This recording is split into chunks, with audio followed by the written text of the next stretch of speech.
My name is Maria Philpot. I'm 32 years old. And this is the story of how my own mother tried to steal the life I built, only to end up in handcuffs at my engagement party. The slap came out of nowhere. It burned, echoed.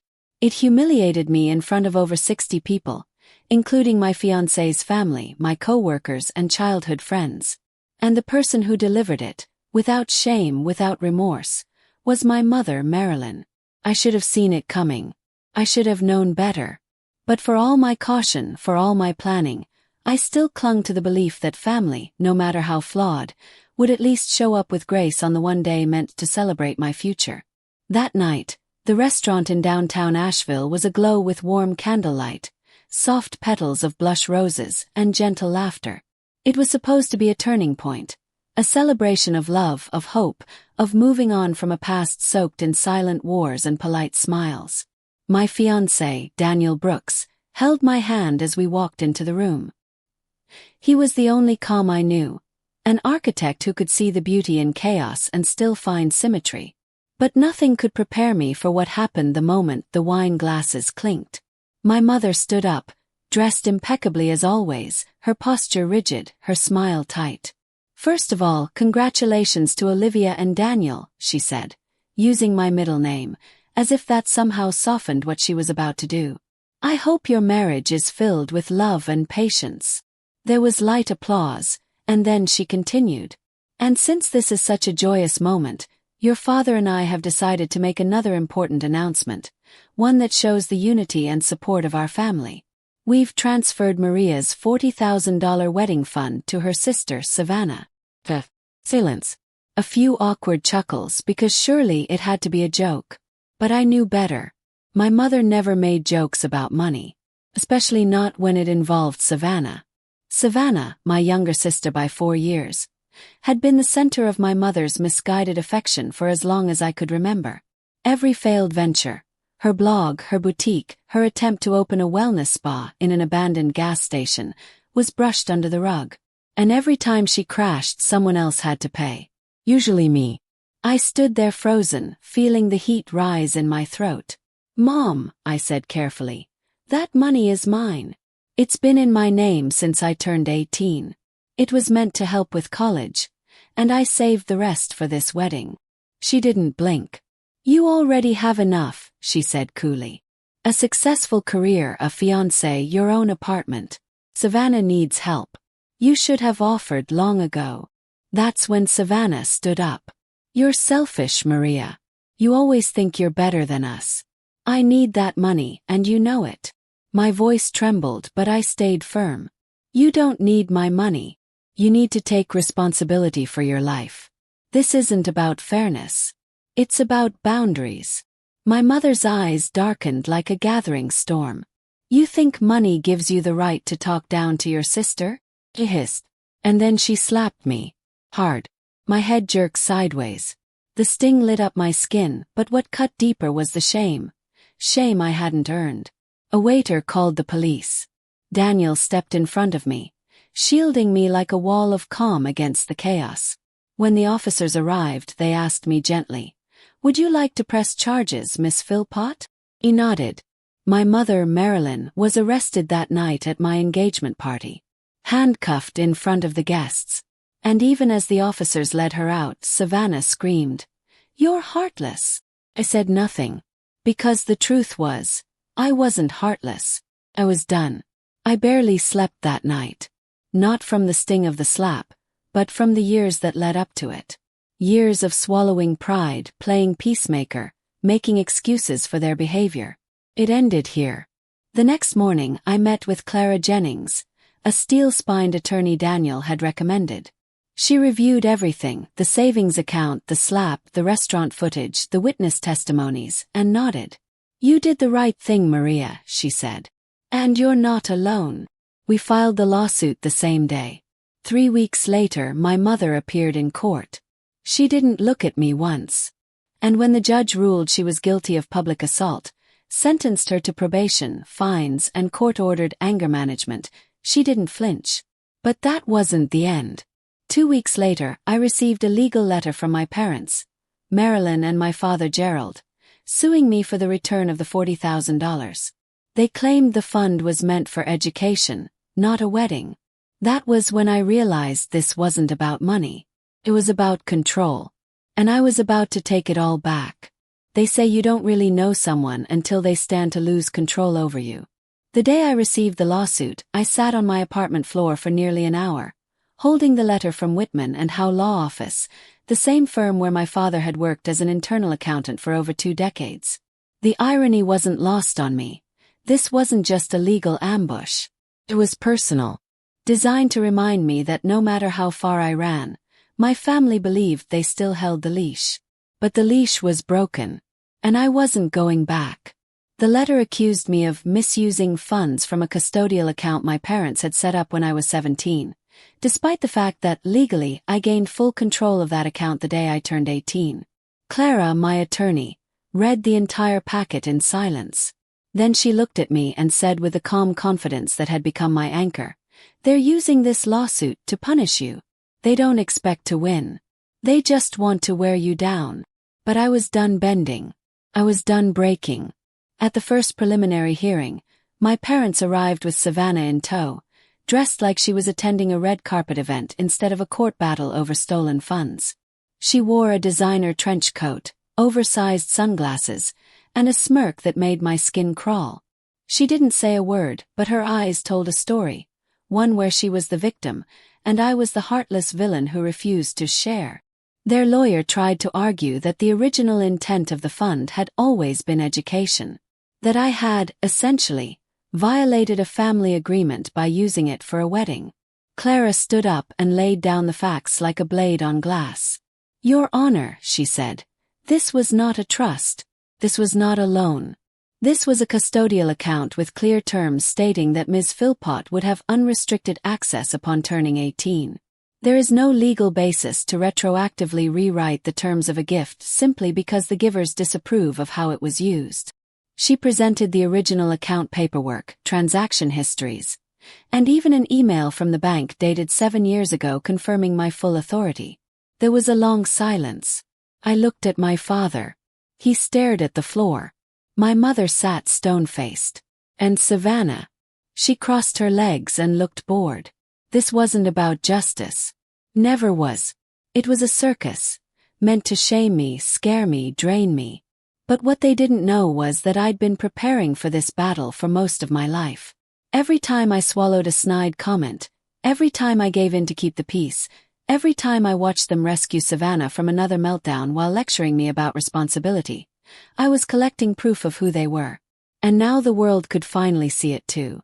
But they didn't stop there. They never do. It was a quiet Thursday afternoon when my cousin Melissa called. Her voice was careful, almost apologetic. "Maria, are you okay?" Paused, phone to my ear. "Why wouldn't I be?" She hesitated. "Because your mom told people the wedding was cancelled." I sat down slowly. "Excuse me." She called my mom and said, "Daniel found out you were cheating, that you got caught, that he called everything off. A few of the aunts have been talking about it." I didn't want to believe it, but then I got this email. Melissa forwarded it to me. The sender address looked eerily similar to mine. But it wasn't. Slight typo. Fake. The message read, "Due to personal reasons, the wedding between Maria Philpot and Daniel Brooks has been cancelled. We appreciate your support and apologize for the disappointment." I checked my actual email. No sent messages. No draft. No login alerts. Someone had impersonated me. Someone had crafted a lie so convincingly that even people who loved me were beginning to question what was real. And I knew exactly who that someone was. Savannah. She didn't just want my money. She wanted my name. Daniel came home to find me staring blankly at my laptop. I showed him everything. The email, the messages, the whispers spreading through my social circles. Then, the next morning he got the photo. It was a grainy image sent from an unknown number of me, supposedly, sitting at a cafe with another man, laughing, touching his arm. But the image was fake. My face had been photoshopped onto someone else's body. Badly. Daniel stared at it. Then he handed me the phone and said, They really think I'd believe this? I burst into tears. But not out of fear. Out of gratitude. Because in a world where even my own family tried to assassinate my character, he still chose to believe me. We immediately contacted our attorney, filed a digital defamation report, and hired a forensics expert to trace the fake account. Within days, the origin was clear: Charlotte, Savannah's city. The evidence was circumstantial, but it was enough for Clara to attach it to our ongoing case as part of a harassment pattern. We sent out letters to all wedding guests, confirming the wedding was still on and debunking the lies. Most were sympathetic. Many said they had sensed something off. But the damage had already begun to rot the edges of my peace. That's when Daniel made the call. "We're hiring private security for the wedding," he said. "I don't care if it sounds paranoid. I'm not letting them destroy our day." For the first time in weeks I exhaled. And that was when I knew I had more than love, had backup, and no matter what came next, I was ready. The morning of my wedding arrived like the first breath after drowning. There were no fake emails in my inbox, no rumors circling, no knocks at the door with some new ambush. Just the golden hush of sunlight pouring through the curtains and the quiet sound of my best friend, Isabel, whispering from the other side of the bridal suite door. "The bride ready yet?" I stood by the window for a long time before answering her. Down below, rows of white chairs lined the garden, a soft breeze moving the lavender ribbons we'd tied to them by hand. The wooden arch at the altar was wrapped in vines and fresh lilacs. It was everything Daniel and I had envisioned. Intimate, simple, real. The opposite of the chaos we'd survived to get here. But peace always comes at a price. 3 days before, Daniel and I sent out formal notices to 3 specific people: Marilyn, Gerald, and Savannah. It was a short letter, no dramatic language. Just the truth. For the emotional well-being of the bride, you are not permitted to attend. There would be security at the entrances. This was not a discussion. There was no response. Not a call. Not a message. Not even a threat. It was the silence before the storm. The ceremony was scheduled for 2 p.m. By 1:15, guests were already arriving. Isabel zipped up my dress. My Uncle Brian, the only man in my family who'd ever stood up for me, waited outside to walk me down the aisle. Daniel's mom had just kissed my cheek, eyes filled with warmth and tears, and whispered, "You're part of us now." I was sitting, hands folded in my lap, when there was a knock. One of the private security guards peeked inside. "Miss Philpot," he said gently. "We just detained a woman at the back gate." My stomach dropped. She matched the photo you provided. Blonde hair, pink jacket. Carried a backpack. Tried to climb the fence near the parking lot. My heart thudded. "Savannah." "Yes." Inside her bag were 3 uncapped perfume bottles, a can of black spray paint, and a pair of crafting scissors. I didn't move. Couldn't speak. She claimed she was there to fix a few things. "We've kept her outside the property. What would you like us to do?" I didn't cry. I didn't scream. I just said, "Escort her off. No police. No escalation. But make sure she's gone. And make it quiet." He nodded. "Understood." Isabel entered the room moments later and found me standing still as glass. "What happened?" she asked, eyes scanning my face. "Savannah tried to get in," I said. "She brought scissors. Perfume. Spray paint." Isabel blinked, then sighed. "So, it's really gotten that bad?" "It was always that bad. We just dressed it up with family photos and holiday cards." She stepped closer and took my hand. "But today is your day, Maria. And no one, especially not her, gets to steal it." So I walked down the aisle. Not with fear, not with sadness, but with absolute clarity. Brian held my arm, whispering, "You've already won, kiddo." The garden was full. The music soft. Daniel stood at the altar, eyes locked on mine. And in that moment I knew. We had survived the fire. What we built they couldn't touch. The ceremony was beautiful, honest. Every word in our vows carried weight. Every tear shed by a guest came from knowing even a sliver of what we'd endured. And when the officiant said, "You may kiss the bride," I felt the ground beneath me solidify for the first time in years. Afterward, as we danced under a canopy of string lights, Isabel leaned in and whispered, "She'll try again. You know that, right?" He nodded. "Let her." Because I wasn't just prepared now. I was armed with truth, with peace, with evidence, and with people who stood beside me not out of duty, but out of love. The honeymoon wasn't extravagant. Just a week at a lakeside cabin in Lake Lure. No cell service. No noise. Just us. We called it our rumor-free week. Every morning Daniel made coffee while I read on the porch. Every night we watched the sunset without once checking our phones. I laughed more in those 7 days than I had in the past 7 months. When we returned to Asheville, we used what was left of the wedding fund to put a down payment on a modest 2-bedroom apartment in Forest Hill. It wasn't a mansion. It wasn't a penthouse. But it was ours. And it was safe. We filled it with light. Curtains I hand-sewed, walls we painted ourselves, a kitchen table built by Daniel's uncle. We framed our wedding photos. We laughed about how crooked our bookshelf was. We argued over curtain lengths. We danced in the kitchen in our socks. It was the first time I ever understood what a real home felt like. Not the kind you're born into. The kind you build. Then came the phone call. "Rachel, my cousin. You hear the news." Already knew. "Savannah's getting married," she said. "Lexington Grand Ballroom. Italian flowers. PR team 6-course dinner. Aunt Marilyn took out a big loan to fund it." Exhaled. "No invite, I take it." Rachel laughed bitterly. Over 10 relatives declined. Some outright said they wouldn't celebrate a woman who tried to ruin her own sister. I didn't respond. Because for once, I didn't feel the need to. I didn't hope for their downfall. I didn't celebrate their debt. I didn't obsess over their mistakes. I had simply stopped caring. Because indifference, I've learned, is the real closure. The strangest thing about healing is how quiet it feels. It doesn't come with a big moment. No dramatic music, no earth-shattering revelation. Just a morning where you realize you haven't thought about them in days. A weekend where you plan something, not to prove a point, not to avoid a breakdown, but simply because it makes you happy. That's what my life started to look like after the wedding. Quiet. Gentle. Real.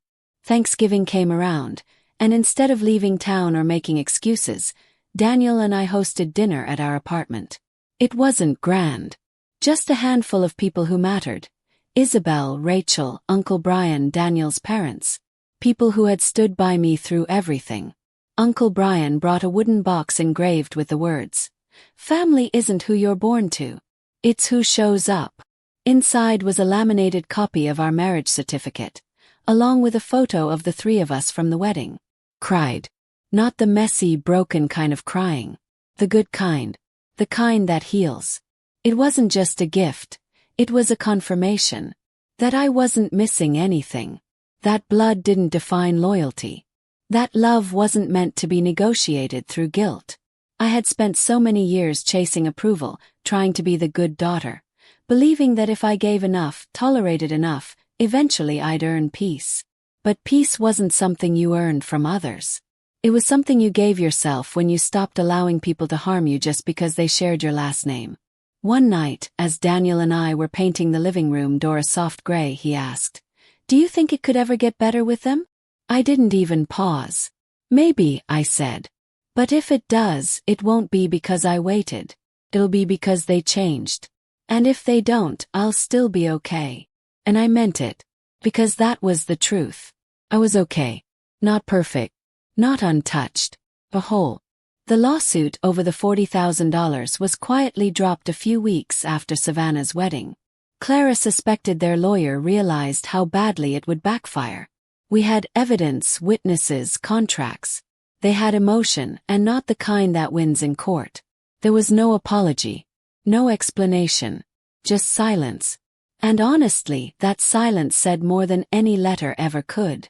But I wasn't bitter. I didn't want revenge. I just wanted peace. One Saturday, I was walking alone through the farmer's market, basket on my arm, looking for fresh thyme and wild honey. A small booth caught my eye. An older woman with silver hair was selling bundles of dried lavender, wrapped in brown paper and twine. Beside them sat a hand-lettered sign. Love is freedom, not a leash. I stared at that sign for a long time. Then I bought the lavender, not for the scent but for the reminder. That message felt like a letter to the younger version of myself. The girl who once believed that being loyal meant being quiet. That love meant enduring whatever came your way. No matter how cruel, no matter how damaging. But I knew better now. Love doesn't hurt you and then call it a lesson. Love doesn't slap you in public and call it a mother's duty. Love doesn't lie, manipulate, or steal and then expect gratitude. Real love holds your hand when things get hard. It doesn't twist the knife when you're down. That lavender now sits on my bedside table. Quiet symbol. Declaration. A reminder that I will never again confuse pain with affection. And while I didn't block my family, I didn't reach out either. I didn't open doors. I didn't check in. I didn't stalk their profiles to see how they were doing. Because forgiveness is mine to give, but trust is theirs to rebuild. And they hadn't even tried. Months passed. Daniel and I built a rhythm. Morning coffee, evening walks, weekend furniture projects. We joked about our uneven bookshelf. We fought over how high to hang the picture frames. We danced in the kitchen to bad 80s music. It was imperfect, but it was ours, and no one could take it from us. Then one day a small envelope arrived in the mail. No return address. Just my name in handwriting I hadn't seen in over a year. Inside was a single photo. It was of Savannah. Her face was puffy. Her makeup smudged. She looked tired. Next to her, barely visible, was the spray paint can from the wedding day, tucked into her backpack. There was no note, just that image. A copy of the surveillance still taken by the guard before they escorted her off. I stared at it for a long time. Daniel found me holding it, silent. "Who sent it?" he asked. "I don't know." He didn't ask if I was okay. He didn't need to, because he knew the answer. I wasn't shaken. I wasn't afraid. I was done. I folded the photo once, placed it in a drawer, and walked away. Not because I needed to forget, but because I had finally learned how to let go without breaking. Closure doesn't always come wrapped in a bow. Sometimes it arrives quietly, in the form of indifference. I didn't tell anyone about the photo. I didn't bring it up at dinner or mention it to Rachel, or even ask Clara if we should file a report. I just slipped it into the drawer and closed it. That moment sealed something in me. I wasn't waiting for them anymore. Not for apologies. Not for explanations. Not for healing that would never come. I had learned, slowly and painfully, that peace isn't something you're given. It's something you choose when you stop showing up to wars you didn't start. Winter came fast that year. Asheville glittered with frost and soft gold streetlights, and Daniel and I spent most nights curled under blankets, working on small projects in our apartment. He built a spice rack for the kitchen. I taught myself to bake. It was domestic, quiet, safe. And yet, every now and then, a shadow would fall over our happiness, just long enough to remind me of where I came from. Like the day I ran into my father at the grocery store. It had been nearly a year. I was in the produce section reaching for a bag of apples when I saw him. Gray sweater, aged face, pushing a half-empty cart. He looked thinner, older. He saw me. Eyes met. And I watched his mouth open like he might say something. But he didn't. He just nodded. Quietly. Politely. And then he walked away. I stood frozen for a long time, my hand still on the apples. It wasn't anger I felt. It was grief. Grief for what could have been. For the father who never once defended me, even when my mother slapped me in front of a room full of people. For the man who chose silence over protection. Neutrality over love. I left the store without buying a thing. That night I told Daniel what happened. He was quiet for a moment before asking, "Would you ever want to talk to him again?" "I used to," I said. "But not like this." Not while he's still playing the role of background furniture in his own family. I needed a father who stood up. What I got was a man who looked away. Daniel wrapped his arms around me. You deserve better. And I believed him. Because for the first time in my life, I knew what better felt like. The lawsuit never came back. The slander faded. Savannah's name slowly disappeared from social circles, even the ones that once entertained her. People weren't cruel, they just moved on. That's what happens when your whole personality is built around manipulation. Once the drama dies, so does the attention. Rachel told me that Savannah and my parents were struggling. That the loan they took out for her wedding was catching up with them. That the PR company had quietly dropped her after failing to rebrand her image. She's working part-time at a boutique now, Rachel said one afternoon as we sat in my living room drinking jasmine tea. Still blames you, by the way. Smiled just a little. Of course she does. I'm the easiest villain in her story. But I wasn't angry. Not anymore. She hadn't won. She hadn't taken the wedding. Or the fund. Or Daniel. Or my reputation. All she'd taken was my illusion that blood guarantees loyalty. And honestly, I was better without that illusion. Months passed. One warm spring morning, I was organizing our closet when I found the dress. The dress. The one I wore the night my mother slapped me. I had kept it out of some unconscious instinct, a part of me unable to let go. But now, holding it in my hands, I saw it differently. Not as a reminder of pain, but as proof of survival. I donated it that afternoon. Because I didn't need trophies of trauma anymore. I was done archiving heartbreak. Around that time, something shifted in me. I started journaling again. Not out of sadness, but out of clarity. Writing about where I'd been, what I'd learned, who I had become. And then one day, I wrote something I never expected to feel. I forgive them. Surprised me. Not because it wasn't true, but because it didn't hurt to say it. Forgiveness, I realized, isn't about the person who harmed you. It's about reclaiming the space they took in your mind. I wasn't saying what they did was okay. I was saying they didn't get to live rent-free in my peace anymore. Forgiveness, for me, was an eviction notice. But it wasn't an invitation. Forgiveness didn't mean I would ever open my door to them again. It meant I could walk down the street without flinching at the past. That June, Daniel and I celebrated our first wedding anniversary in the same garden where we said our vows. Just us. No guests. No music.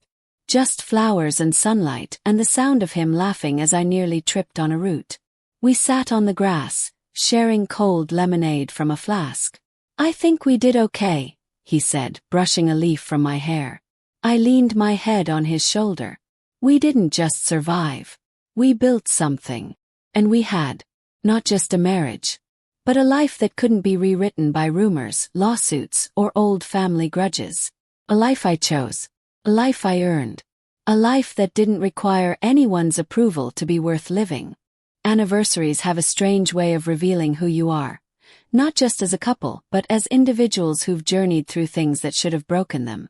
As Daniel and I sat in that garden on our first anniversary, watching bees hover over lavender blooms and sunlight fall gently on the grass, I thought about everything we'd survived. Not just the slap or the lawsuit. Not just the gossip or doctored photos. But the years before that. Of being the good daughter. The quiet planner. The one expected to sacrifice so others could feel important. I had shed that skin. And in its place, I had grown something stronger. Boundaries. It's funny how people react to boundaries when they're used to having access to you. When they're used to your silence, your compliance, your yes. The moment you say no, the moment you pull back, it's like you've betrayed them. But in reality, all you've done is stop betraying yourself. One Sunday afternoon, about 6 weeks after our anniversary, I received a message request on social media. From Savannah. The profile photo was old. From back when she still posed like an influencer. Her eyes were slightly puffy, but she smiled, plastic and hollow. The message was simple. Hey, can we talk? No apology. No explanation. Just 3 words. I stared at it for nearly an hour. Daniel saw me frozen at the kitchen counter and walked over. Is it her? He nodded. She wants to talk. He didn't tell me what to do. He didn't have to. We'd built a relationship where support wasn't about giving orders. It was about holding space for each other's strength. So I typed back. Why? She responded minutes later. I just feel like maybe things got out of hand. And we could move forward. That was it. No mention of the fake emails, the slander, the fake cheating photo, the attempted sabotage at my wedding with spray paint and scissors. No accountability. Just a vague appeal to move forward. I didn't respond. Because moving forward doesn't mean dragging the past with you. Especially when the past still refuses to admit it did any harm. Closed the app. Logged off. And made cookies instead. Told no one. Not Isabel. Not Rachel. Not even Clara. Because what was there to tell? That someone who tried to ruin my life sent a message pretending nothing had happened. That she thought talking would erase the police report, the lawsuit, the hours of therapy? Well, there are things that cannot be undone with words. Only changed by action. And Savannah had never changed. Few days later Rachel called. She messaged me too, she said. I wasn't surprised. She's going down the contact list, I said. Trying to find a way back in. She said she was misunderstood, Rachel added, her voice quiet. That you exaggerated things. That it was just family drama that got blown out of proportion. Felt nothing. Not rage. Not sadness. Just exhaustion. She tried to sneak into my wedding with spray paint, I said. And scissors. Rachel was quiet for a long moment. I told her not to contact me again, she finally said. And that was that. I realized then that Savannah wasn't looking for reconciliation. She was looking for redemption without accountability. She didn't want to earn forgiveness. She wanted to be seen as the victim. And I wouldn't let her rewrite the story. Later that week, Daniel and I hosted a small dinner at our place. We had just finished building a bookshelf, our third attempt this time level. And I made rosemary chicken and roasted carrots. Isabel brought wine. Uncle Brian brought a hand-carved frame with the words, "Peace is the reward of boundaries." I hung it in the entryway. At some point in the evening, as laughter filled the apartment and the scent of cinnamon and vanilla hung in the air, I stood in the kitchen and looked around. This wasn't the life I had imagined growing up. It was better, because it was built entirely on choice. No guilt, no obligation, no manipulation, just love. Real quiet, earned love. After everyone left, Daniel and I sat on the couch, feet tangled, sharing the last glass of wine. He looked at me and said, "If she ever truly apologized, like really meant it, would you forgive her?" I thought about that for a long time. "Maybe," I said. "But forgiveness doesn't mean letting her back in." He nodded. "That's fair." And it was. Because I had forgiven her in my heart. But I hadn't forgotten the way she made me feel. The gaslighting. The betrayal.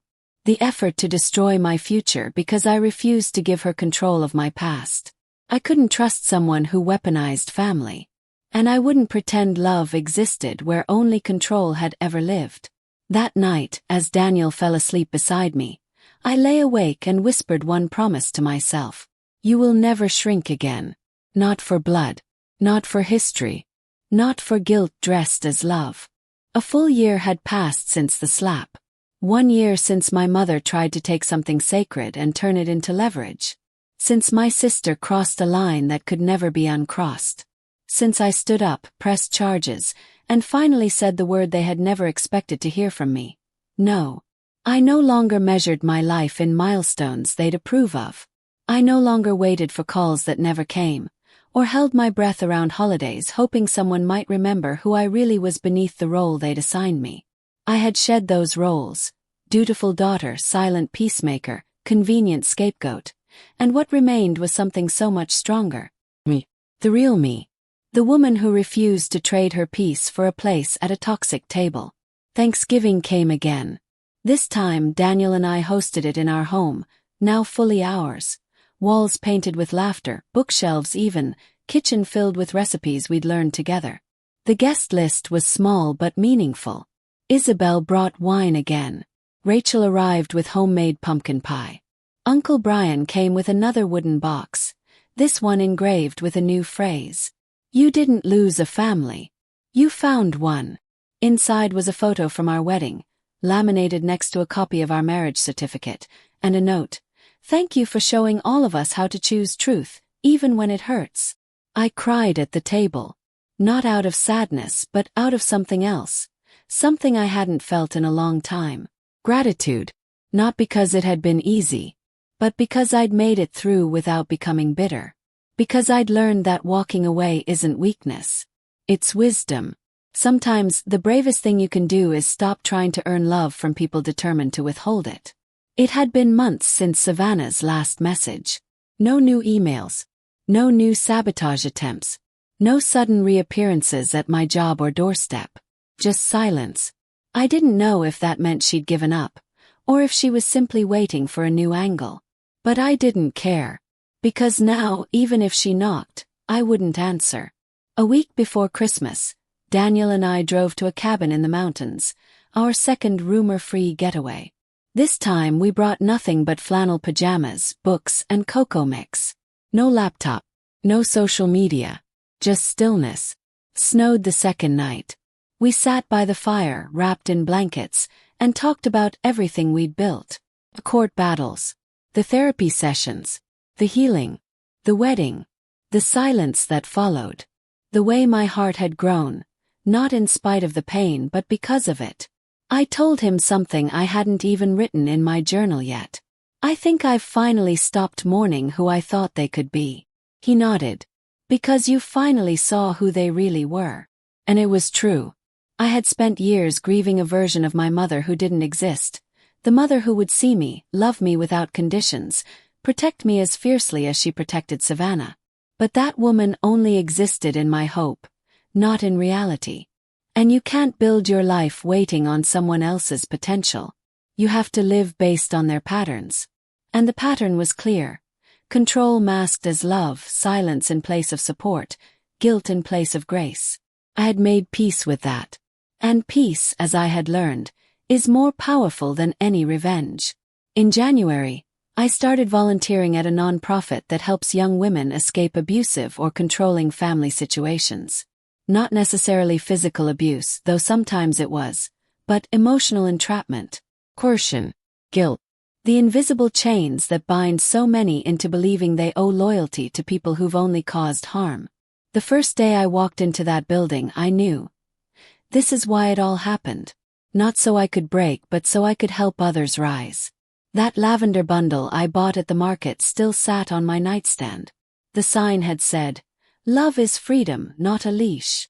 Now I knew what it meant. Real love doesn't come with strings. It doesn't demand you fold yourself smaller to make someone else feel bigger. It doesn't take your savings, your sanity, or your joy and call it family duty. Real love says, "You're safe here." Real love says, "You don't have to earn me." One day, while sorting donations at the nonprofit, I came across a notebook with floral prints on the cover. Inside the first page, someone had written in soft pencil, "Sometimes, freedom begins with one hard decision." I tore that page out and pinned it to the corkboard in my office. It reminded me of that moment, the moment I stood in the middle of a candlelit restaurant, cheeks stinging, guests watching, and said, "Yes, I want to press charges." It was the first truly free decision I'd ever made. And it changed everything. Today I live without fear. Without performance. Without the need to prove anything to anyone. Daniel and I still fight over curtain lengths. We still burn dinner sometimes. We still argue about which side of the bed is technically his. But none of it feels heavy. None of it feels performative. Because we live without pretense. Without manipulation. Without masks. We built this life with truth. With scars.